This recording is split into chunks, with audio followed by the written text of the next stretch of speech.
ಬಂಧುಗಳೇ, ದಿನಾಂಕ 17/4/2024 ಬುಧವಾರ ಶ್ರೀರಾಮನವಮಿ ಹಬ್ಬದ ನಿಮಿತ್ತ ಕೆ.ಆರ್.ಪುರ ಕ್ಷೇತ್ರದ ರಾಮಮೂರ್ತಿ ನಗರ ಸಮೀಪದ ಯರಯನಪಾಳ್ಯದ ಶ್ರೀ ಕೋದಂಡರಾಮಸ್ವಾಮಿ ದೇವಸ್ಥಾನದಲ್ಲಿ ವಿಜೃಂಭಣೆಯಿಂದ ಶ್ರೀರಾಮನವಮಿ ಆಚರಿಸಲಾಯಿತು.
ಶ್ರೀರಾಮನವಮಿ ಹಬ್ಬದ ಪ್ರಯುಕ್ತ ಸೀತಾರಾಮ ಕಲ್ಯಾಣೋತ್ಸವ, ರಾಮ ತಾರಕ ಹೋಮ, ಪೂರ್ಣಾಹುತಿ, ಮಹಾಮಂಗಳಾರತಿ ಕಾರ್ಯಕ್ರಮಗಳನ್ನು ಆಯೋಜಿಸಲಾಗಿತ್ತು.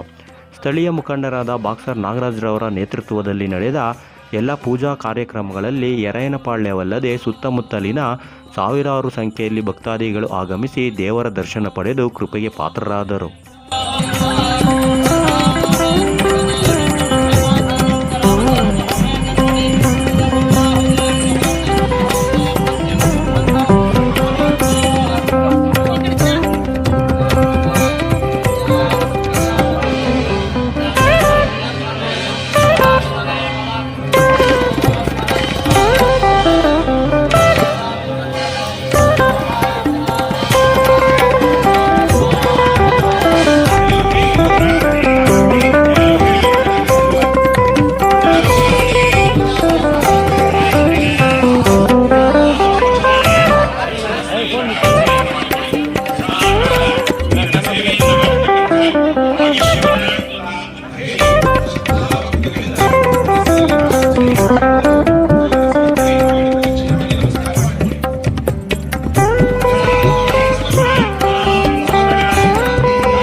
ಇನ್ನು ಇದೇ ಸಂದರ್ಭದಲ್ಲಿ ಶ್ರೀ ಕೋದಂಡರಾಮಸ್ವಾಮಿ ದೇವಸ್ಥಾನದ ಆಡಳಿತ ಮಂಡಳಿ ವತಿಯಿಂದ ಸಾವಿರಾರು ಭಕ್ತಾದಿಗಳಿಗೆ ಅನ್ನದಾಸೋಹದ ವ್ಯವಸ್ಥೆಯನ್ನು ಸಹ ಮಾಡಲಾಗಿತ್ತು.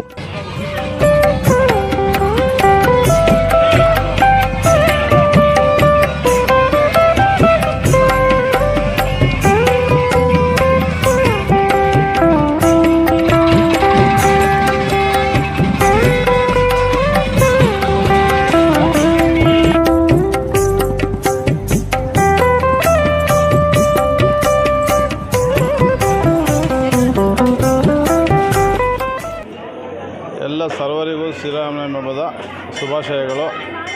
ಸುಮಾರು 3 ದಶಕಗಳಿಂದ ಶ್ರೀರಾಮನವಮಿ ಹಬ್ಬವನ್ನು ನಮ್ಮ ಪೂರ್ವಿಕರ ಕಾಲದಿಂದ ಆಚರಿಸ್ಕೊಂಡು ಬರ್ತಾಯಿದ್ರು. ಪೂರ್ವಿಕರೆಲ್ಲ ಕೆಲವರೆಲ್ಲ ಕಾಲವಾದ ನಂತರ ಅದರ ಜವಾಬ್ದಾರಿಯನ್ನು ಯುವಕರೆಲ್ಲ ನಾವು ಜವಾಬ್ದಾರಿ ತಗೊಂಡಿದ್ದೀವಿ. ಯುವಕರ ಜವಾಬ್ದಾರಿಯಲ್ಲಿ ನಾನು ಸುಮ್ಮನೆ ನಾಮಕಾವಸ್ಥೆ ಇಲ್ಲಿ ನಾನಷ್ಟೇ. ಎಲ್ಲ ಈ ದೇವಸ್ಥಾನದ ಸಮಿತಿಯಲ್ಲಿ ಹುಡುಗರು ಇದ್ದಾರೆ, ಒಂದು 10 ಜನ ಹುಡುಗರಿದ್ದಾರೆ. ಅವರು ಎಲ್ಲ ಕೆಲಸ ಮಾಡ್ತಾರೆ. ಅವ್ರಿಗೆ ಬೆನ್ನೆಲುಬಾಗಿ ನಾನು ಕೆಲಸ ಮಾಡ್ತೀನಿ. ಕಾರ್ಯಕ್ರಮ ಇದ್ದಾಗ ಮಾತ್ರ ನಾನು ಇಲ್ಲಿ ಬಂದು ಕಾರ್ಯಕ್ರಮಕ್ಕೆ ಪ್ರೋತ್ಸಾಹ ಕೊಡೋದ್ರಿಂದ 3 ದಶಕಗಳಿಂದ ಅದ್ಧೂರಿಯಾಗಿ ಸ್ಥಳೀಯವಾಗಿ ಅದ್ಧೂರಿಯಾಗಿ ಪೂಜೆ ಮಾಡಿ ಸಾರ್ವಜನಿಕರಿಗೆ ಊಟದ ವ್ಯವಸ್ಥೆಯನ್ನು ಮಾಡಿ ಅದ್ಧೂರಿಯಾಗಿ ಕಾರ್ಯಕ್ರಮ ನಡೆಸ್ತಾ ಇದ್ದೀವಿ. ಈ ಕಾರ್ಯಕ್ರಮ ಹೆಂಗೆ ನಮ್ಮ ಶಕ್ತಿ ದೇವರು ಎಷ್ಟು ದಿನ ಕೊಟ್ಟಿರ್ತಾರೋ ಅಷ್ಟು ದಿನ ಈ ಕಾರ್ಯಕ್ರಮವನ್ನು ಹಿಂಗೆ ನಡ್ಸ್ಕೊಂಡು ಹೋಗ್ಬೇಕು ಅಂತ ತೀರ್ಮಾನ ಮಾಡಿದ್ದೀವಿ. ದೇವ್ರ ಶಕ್ತಿ ಕೊಟ್ಟಷ್ಟು ದಿನವೇ ಈ ಕಾರ್ಯಕ್ರಮ ನಡ್ಸ್ಕೊಂಡು ಹೋಗ್ತಾಯಿದ್ದೀವಿ. ಈ ದಿನ ಎಲ್ಲ ದೇಶದ, ರಾಜ್ಯದ, ಈ ರಾಮಮೂರ್ತಿ ನಗರದ ಎಲ್ಲ ನಾಗರಿಕ ಬಂಧುಗಳಿಗೆ, ಸಾರ್ವಜನಿಕರಿಗೆ, ಭಕ್ತಾದಿಗಳಿಗೆಲ್ಲ ಶ್ರೀರಾಮನವಮಿ ಹಬ್ಬದ ಶುಭಾಶಯಗಳನ್ನ ಕೋರ್ತಾ ಇದ್ದೀನಿ.